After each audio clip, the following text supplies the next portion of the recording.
system. Could you give me a little bit of how you would want to work this out? Let's just put some manifestation that we get some real good progress, we get some beautiful changes. How do Yeah. we implement it in a realistic manner to make this Yeah. overall happen? I know you Yeah. thought about So this is what I want to propose to people in the United States, and it's a good time to do it, right? This is my vision. I'm not really prepared to do this, but let's go ahead and lay this out for you for the vision, because I think it's time for the people to hear what I have to say as what I want to see happen. I'm not an abolitionist. There are people that are a danger to society. We need to address that. First off, we need to switch from a punitive based system, because we're not going to punish anymore. We're going to switch into a public health system, a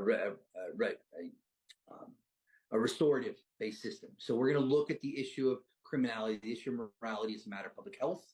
And we're going to take hurting people, we're going to put them into an environment where we can heal them from the hurts that have affected them. One of the main ways is that this system today, if you look at it, it costs the people of the United States about $600 billion every single year.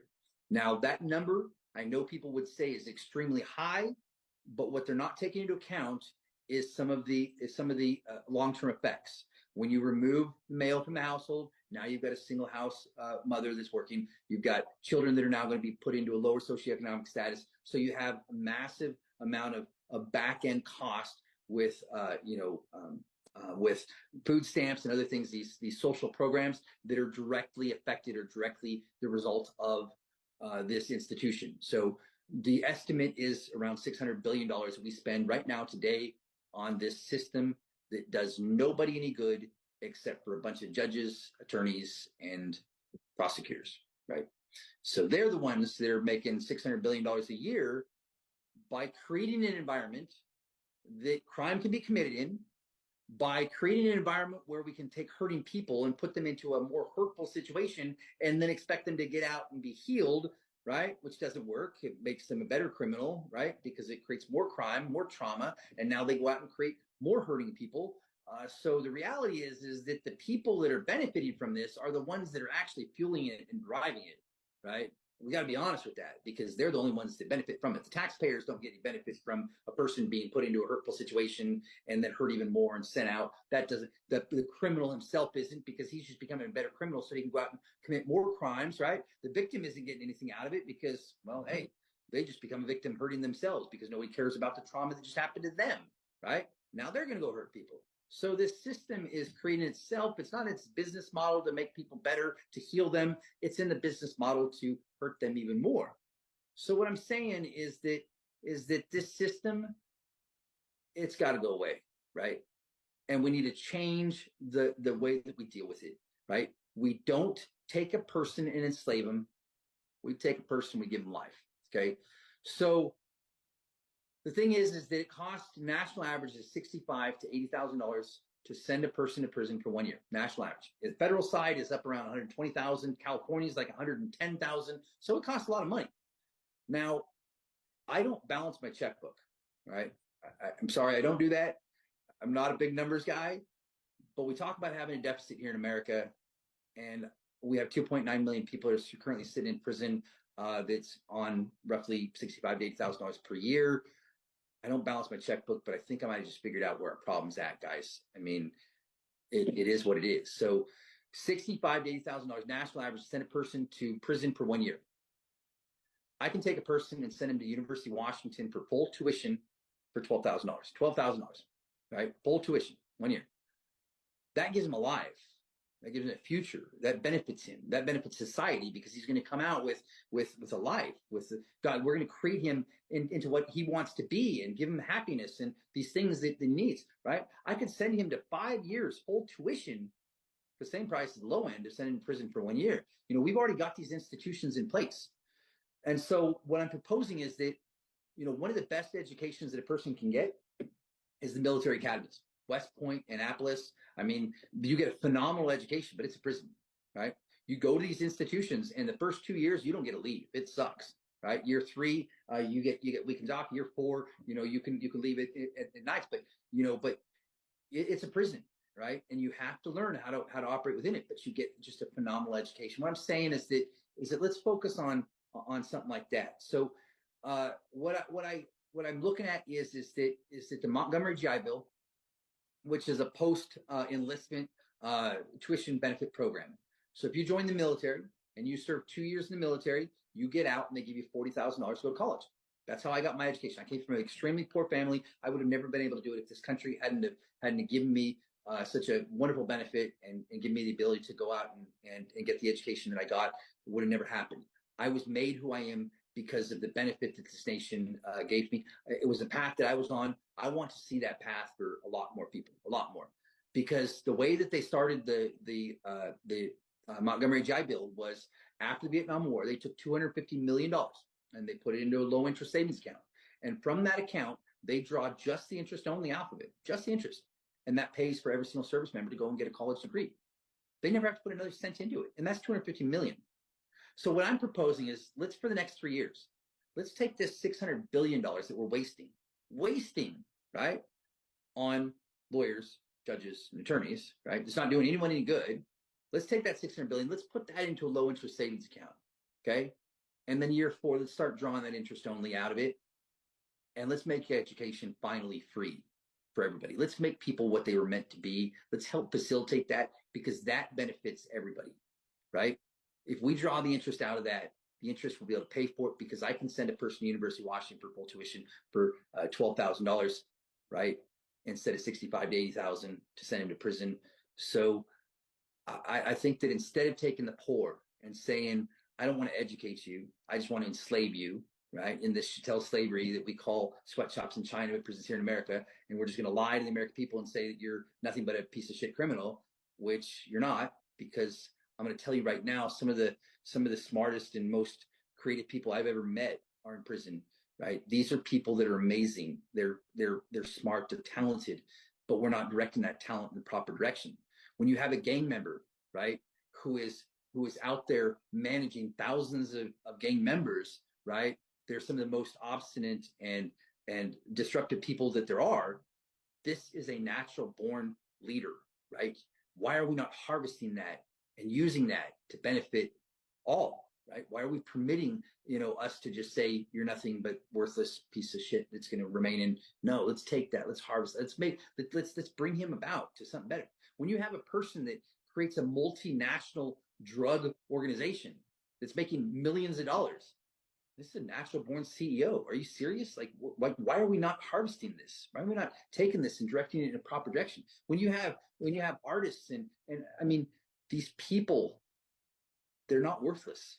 They're amazing, right? Because they're just like every one of us. We just haven't taken what's amazing about them and focused it in a positive direction. Instead, we've labeled them and allowed this system to say that they're nothing but criminals, and we need to separate them from society so we can force them into involuntary servitude and work for the direct benefit of the state. And then we're going to lie to the whole country and say that they're criminals, they're felons. No, I don't want that anymore. So what I'm saying is that let's build a faith-based education system that will benefit our country, and let's ensure that every single person becomes exactly what God created them to be.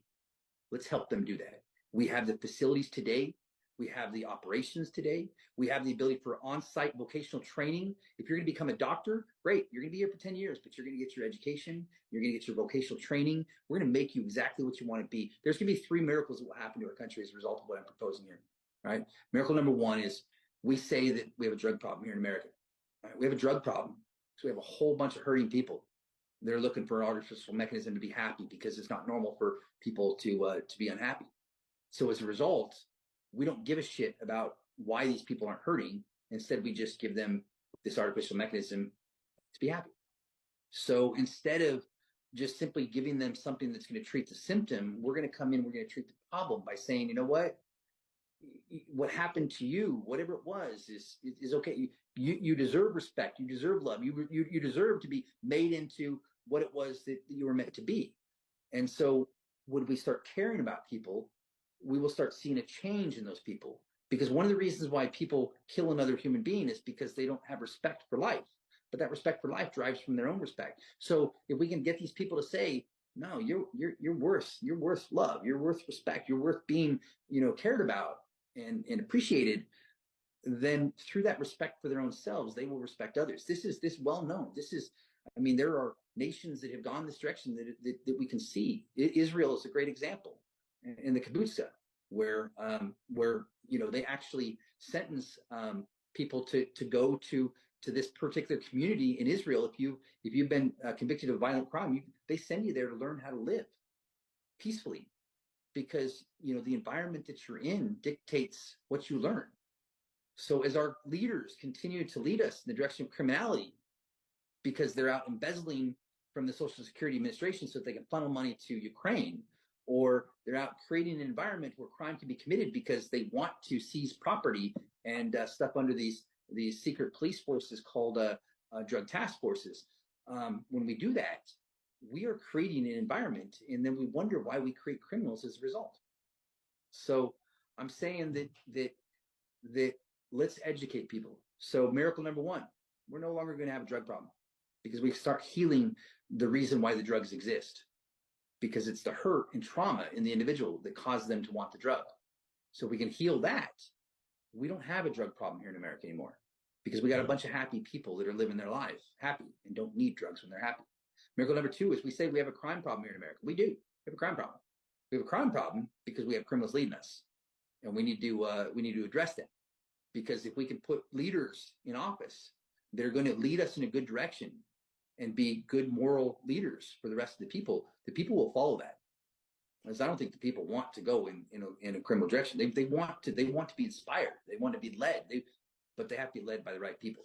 And if the wrong people are leading us, then we will be led in the wrong direction. We're certainly going in the wrong direction. So miracle number two is we will no longer have a crime problem here in America, because we're going to take these people that we call criminals today, and we're going to make them a person. We're going to make them a citizen. We're going to make them, what they were meant to. We're going to bring them back from the direction that we were going, because we're no longer going to follow a bunch of criminals in the direction that they're leading us. Miracle number three is, like I said before, I don't balance my checkbook, but we say we have a deficit problem here in America. We have a deficit problem because we got $600 billion that's going to make criminals more wealthy. And so we're no longer going to have that, because we're going to take that $600 billion we're wasting today, we're going to put it into a low interest savings account, which means that on year 4, we're no longer going to be paying $600 billion, because there's not going to be a need for that anymore, because we've taken the problem and we're going to use it in a much more efficient way, and we're going to draw the interest out of it, and we're going to give back that money to people. So we're no longer going to be paying those taxes, and so we're going to get that money back. It's going to come back to us. So we can solve these problems, and we can have 3 miracles. But the problem is that I need the people's support to do this. I can't do this on my own. I'm only one constituent, 330 million people, right? I'm given a vision for the direction that I would like to see the country go. You guys can listen to that. You guys can say, well, that sounds pretty good. I'd like to head that direction. And if we go that way, great. But I can't do it on my own, right? I'm going to need the support of everybody out there. I'm going to need the support of the people of the United States. You guys are going to have to get behind this if this is a vision that you guys think will work. Because there's no way that I can make this happen unless the people want this to happen. I think you're doing your part. You're trying to enlighten us. And my favorite Nikola Tesla quote has always been, if humanity ever wants to find peace, humanity has to find enlightenment. And that's where we're at right now, where I think there is the tipping point where you could feel it, just having social media, the access to information.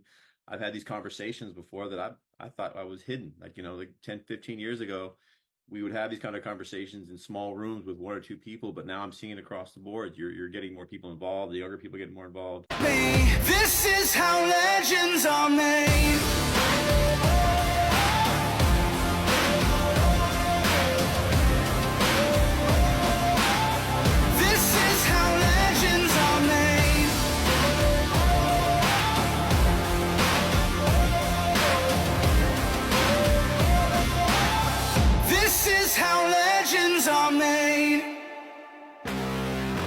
I'm cranking up on the throttle, victory is mine.